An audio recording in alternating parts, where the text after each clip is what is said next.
और इस बार तो ये दीपावली भी बहुत खास है। आपको लगेगा हर दीपावली का अपना महत्व होता है, इस बार खास क्या है? खास है अयोध्या में प्रभु राम 500 साल बाद फिर से अपने भव्य मंदिर में विराजमान हुए हैं।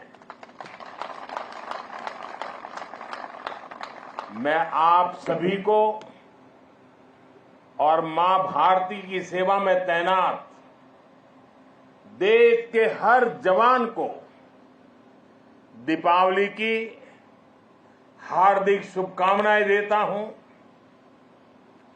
मेरी इन शुभकामनाओं में आपके प्रति 140 करोड़ देशवासियों का कृतज्ञ भाव भी शामिल है, उनका आभार भी शामिल है।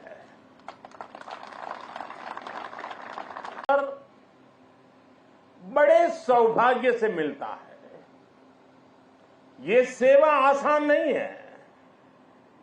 ये मातृभूमि को सर्वस्व मानने वाले मत वालों की साधना है।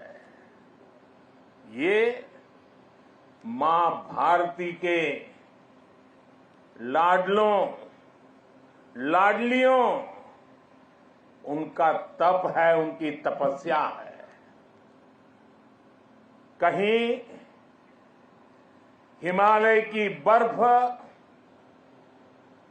और ग्लेशियर का शून्य से नीचा तापमान, कहीं नसों को जमाने वाली ठंडी रातें, कहीं गर्मियों में तपता हुआ रण का रेगिस्तान, आग बरसता हुआ सूरज, कहीं धूल भरी रेतीली आंधियां,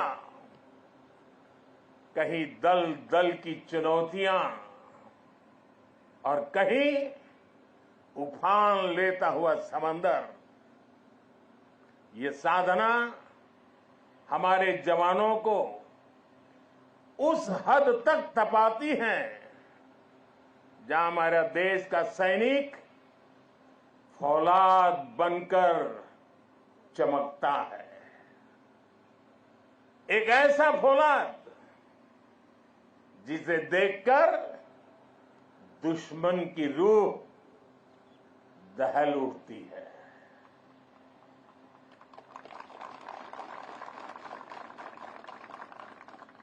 दुश्मन भी आपको देखकर सोचता है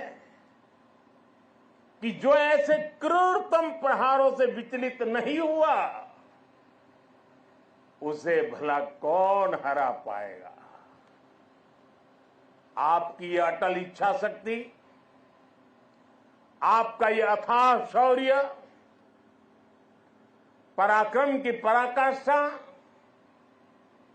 देश जब आपको देखता है तो उसे सुरक्षा और शांति की गारंटी दिखाई देती है।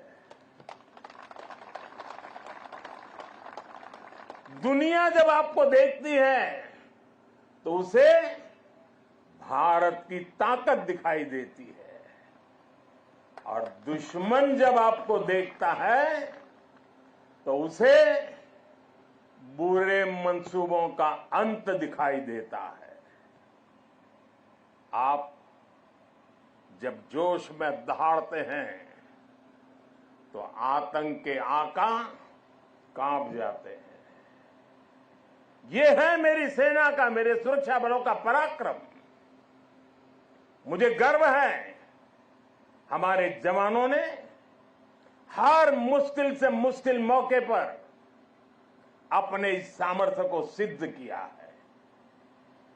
साथियों, आज जब मैं कच्छ में खड़ा हूं तो यहां हमारी नेवी का जिक्र भी उतना ही स्वाभाविक हो जाता है। ये गुजरात का समुद्री तट देश की बहुत बड़ी ताकत है। इसलिए यहां की समुद्री सीमा भारत विरोधी षड्यंत्रों का सबसे ज्यादा सामना करती है।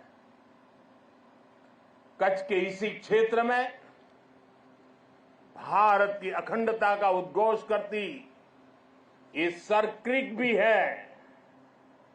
अतीत में इस क्षेत्र को रणभूमि बनाने की कोशिशें भी हुई। देश जानता है सर क्रीक पर दुश्मन की नापाक नजरें कब से टिकी है, लेकिन देश निश्चिंत भी है क्योंकि सुरक्षा में आप तैनात है।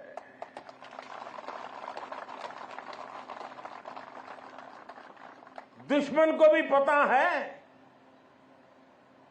1971 के युद्ध में किस तरह आपने मुंहतोड़ जवाब दिया था। इसलिए हमारी नेवी की मौजूदगी में सर क्रीक और कच्छ की तरफ अब कोई आंख उठाने की भी हिम्मत नहीं करता है। साथियों, आज देश में एक ऐसी सरकार है जो देश की सीमा के 1 इंच से भी समझौता नहीं कर सकती। एक समय था जब डिप्लोमेसी के नाम पर सर क्रीक को छल से हड़पने की पॉलिसी पर काम हो रहा था। मैंने तब गुजरात के मुख्यमंत्री के रूप में भी देश की आवाज को बुलंद किया था। हम दुश्मन की बातों पर नहीं, हमारी सेनाओं के संकल्पों पर भरोसा करते हैं। साथियों, 21वीं सदी की जरूरतों को देखते हुए आज हम अपनी सेनाओं को, हमारे सुरक्षा बलों को आधुनिक संसाधनों से लैस कर रहे हैं। हम हमारी सेनाओं को विश्व की सबसे आधुनिक मिलिट्री फोर्सेस की कतार में खड़ा कर रहे हैं। हमारे इन प्रयासों का आधार है रक्षा क्षेत्र में आत्मनिर्भर भारत। अभी कुछ ही दिन पहले यही गुजरात के वडोदरा में C295 फैक्ट्री का उद्घाटन हुआ है। आज विक्रांत जैसा made in India aircraft carrier देश के पास है। आज भारत में अपनी सबमरीन बनाई जा रही है। आज हमारा तेजस फाइटर प्लेन वायुसेना की ताकत बन रहा है। हमारा अपना 5th जनरेशन फाइटर एयरक्राफ्ट बनाने का काम भी शुरू हो चुका है। पहले भारत की पहचान हथियार मंगाने वाले देश की थी। आज भारत दुनिया के कितने ही देशों को डिफेंस उपकरण एक्सपोर्ट कर रहा है। पिछले 10 वर्षों में हमारा रक्षा निर्यात 30 गुना बढ़ गया है। साथियों, सरकार के इस विजन को सफल बनाने में हमारी सेनाओं और सैन्य बलों के सहयोग की भी बड़ी भूमिका है। हमारे सुरक्षा बलों की बहुत बड़ी भूमिका है। मैं देश की सेनाओं को, मैं देश के सुरक्षा बलों को बधाई दूंगा कि उन्होंने 5,000 से अधिक सैन्य उपकरणों की लिस्ट बनाई है जो वो अब विदेश से नहीं खरीदेंगे। इससे सैन्य क्षेत्र में आत्मनिर्भर भारत अभियान को नई गति भी मिली है। साथियों, आज जब न्यू एज वॉरफेयर की बात होती है तो ड्रोन टेक्नोलॉजी उसका एक अहम टूल बन गई है। हम देख रहे हैं युद्ध में शामिल देश आज ड्रोन टेक्नोलॉजी का जमकर इस्तेमाल कर रहे हैं। ड्रोन से निगरानी हो रही है, ड्रोन से खुफिया जानकारी जुटाई जा रही है। किसी व्यक्ति या जगह की पहचान करने में ड्रोन का उपयोग हो रहा है। ड्रोन सामान पहुंचाने में मदद कर रहे हैं।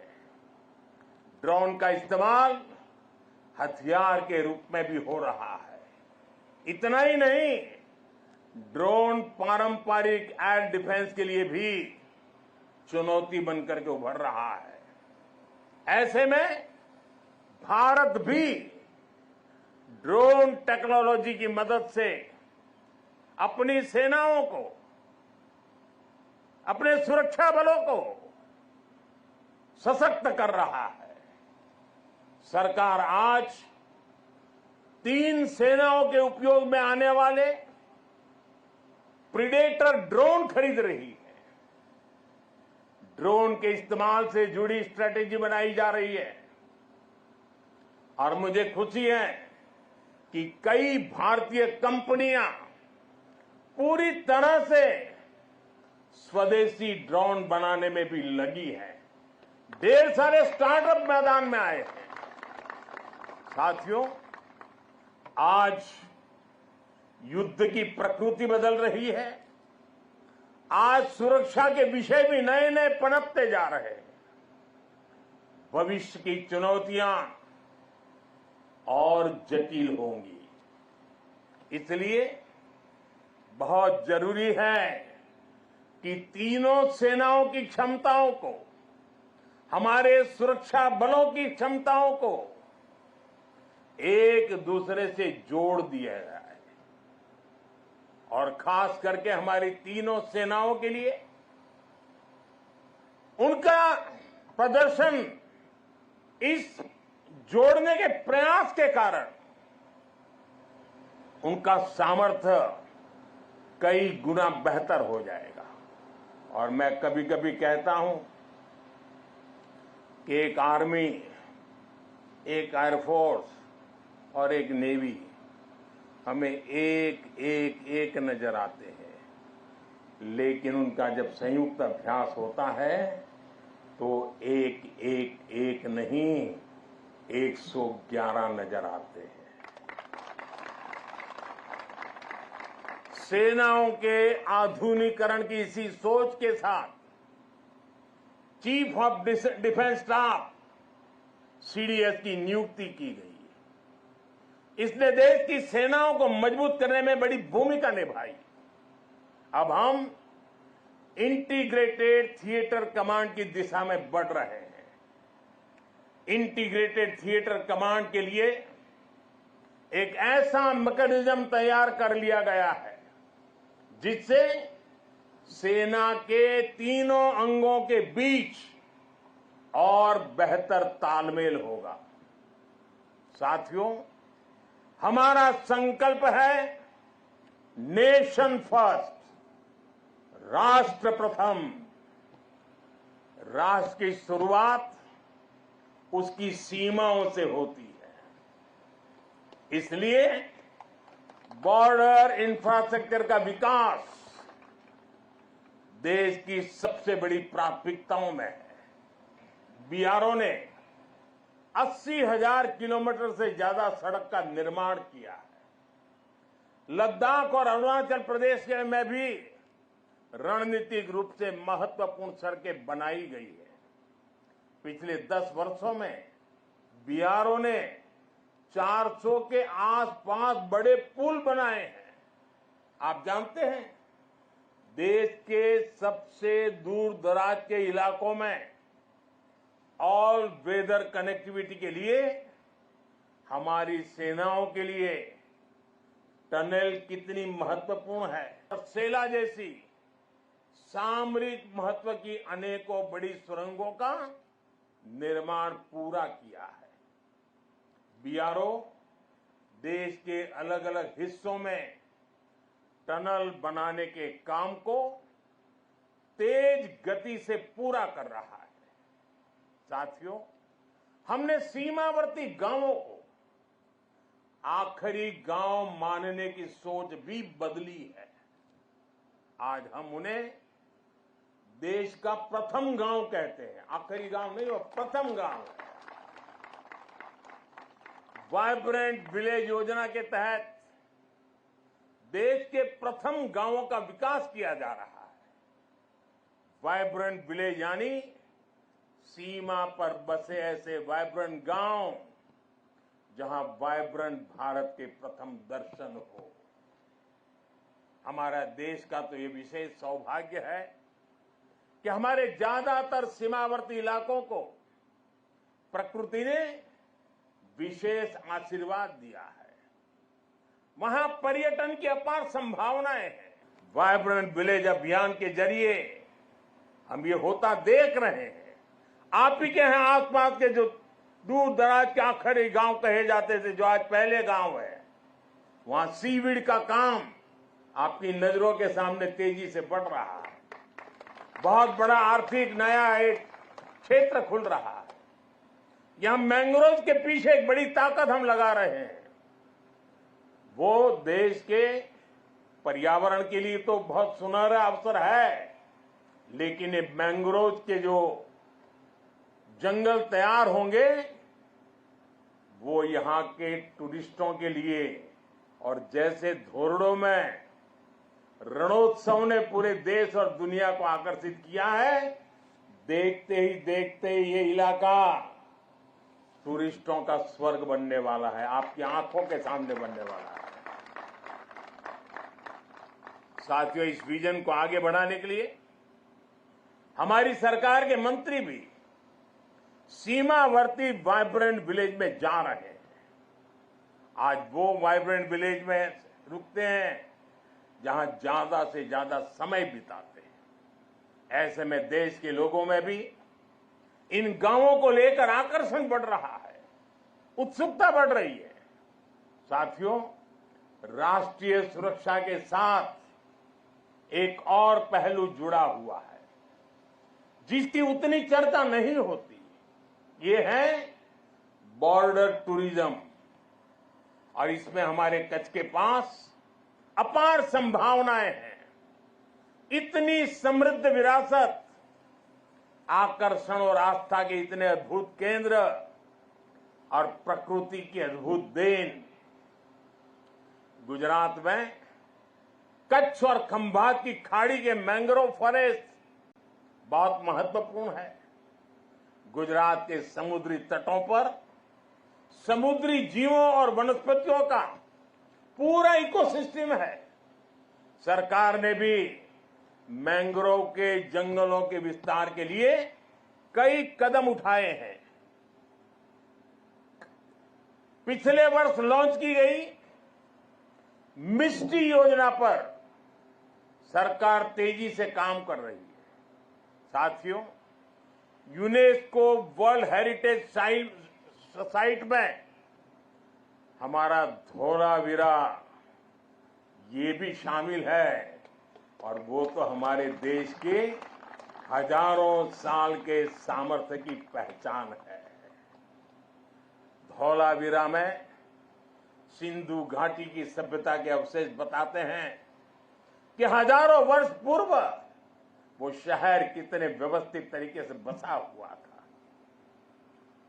यही गुजरात के समुद्र से थोड़ी दूरी पर लोथल जैसे व्यापारिक केंद्रों ने भी एक समय में भारत की समृद्धि के अध्याय लिखे। लखपत में गुरु नानक देव जी की चरण रज है। कच्छ का कोटेश्वर महादेव मंदिर हो, माता आशापुरा का मंदिर हो, काला डूंगर पहाड़ी पर भगवान दत्तात्रेय का साक्षात दर्शन होता हो, या फिर कच्छ का रण उत्सव या सर क्रीक को देखने का उत्साह। कच्छ के एक जिले में ही पर्यटन का इतना पोटेंशियल है कि टूरिस्ट को पूरा हफ्ता भी कम पड़ जाए। उत्तर गुजरात की सीमा पर नड़ाबेट में हमने देखा है कि कैसे बॉर्डर टूरिज्म लोगों में छाया हुआ है। हमें ऐसी ही हर संभावना को साकार करना है। जब ऐसे स्थानों पर देश के अलग अलग हिस्सों से पर्यटक आते हैं, वो भारत के वो दो हिस्से आपस में कनेक्ट हो जाते हैं। वो पर्यटक अपने साथ राष्ट्रीय एकता का प्रवाह लेकर आता है और राष्ट्रीय एकता की ऊर्जा लेकर जाता है, और यहां एक भारत श्रेष्ठ भारत की भावना को जीवंत कर देता है। अपने क्षेत्र में जाकर के भी कर देता है।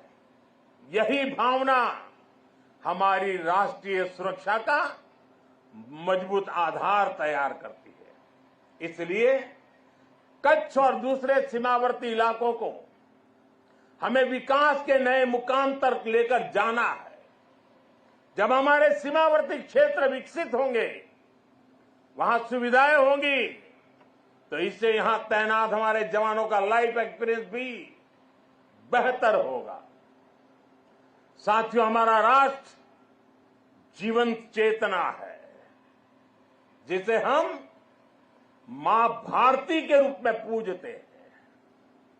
हमारे जवानों के तप और त्याग के कारण ही आज देश सुरक्षित है, देशवासी सुरक्षित है। सुरक्षित राष्ट्र ही प्रगति कर सकते हैं। इसलिए आज जब हम विकसित भारत के लक्ष्य की ओर इतनी तेजी से बढ़ रहे हैं, तो इसमें आप सब इस स्वप्न के रक्षक हैं। आज हर देशवासी अपना 100% देकर राष्ट्र के विकास में अपना योगदान दे रहा है, क्योंकि उसे आप पर भरोसा है। मुझे विश्वास है आपका ये शौर्य इसी तरह भारत के विकास को बल देता रहेगा। इसी विश्वास के साथ आप सबको एक बार फिर दीपावली की हार्दिक शुभकामनाएं। आप सबका बहुत बहुत धन्यवाद। मेरे साथ बोले भारत माता की, भारत माता की, भारत माता की, भारत माता की।